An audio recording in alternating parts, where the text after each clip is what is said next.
So I'm Cara Larson. I'm a third-year undergrad in biochemistry, and I work in Dr. Lori Walrath's lab over across the river in biochemistry. And ready? Okay. One of the most horrible, tragic events that somebody could experience in life is the loss of a child. Just over a year ago, our lab was contacted by a family that lost 4 children just prior to birth. All 4 of these children were diagnosed with Pina-Shakir syndrome.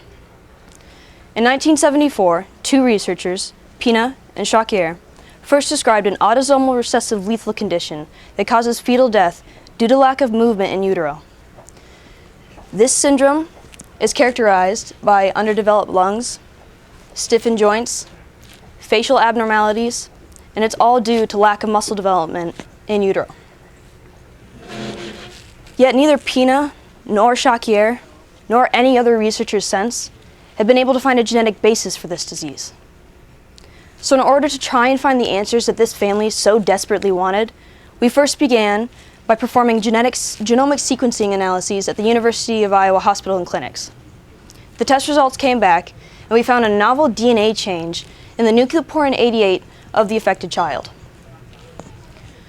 Nucleoporin 88 is a gene that codes for a nucleopore protein. Nucleopores regulate the flow of molecules in and out of the cell of a nucleus. Now we hypothesized that this novel DNA change in the nucleoporin 88 gene codes for a loss of muscle function, which would then support nucleoporin 88 gene as a Pina-Shakir disease gene. In order to test this hypothesis, I made the analogous DNA change in the fruit fly nucleoporin 88 gene. I then assayed for a loss of muscle function in the fruit flies, and we were amazed to find results. I found a mutant leg phenotype in the fruit flies. The phenotype, as you can see on my slide, was twisted legs, and these twisted legs were caused by a lack of muscle development. This lack of muscle development, this mutant phenotype, supports nucleoporin 88 as a Pina-Shakir disease gene, which means we are one step closer in mapping the genetics for Pina-Shakir syndrome.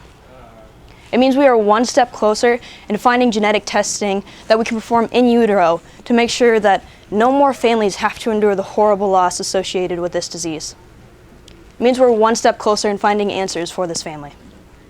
Thank you.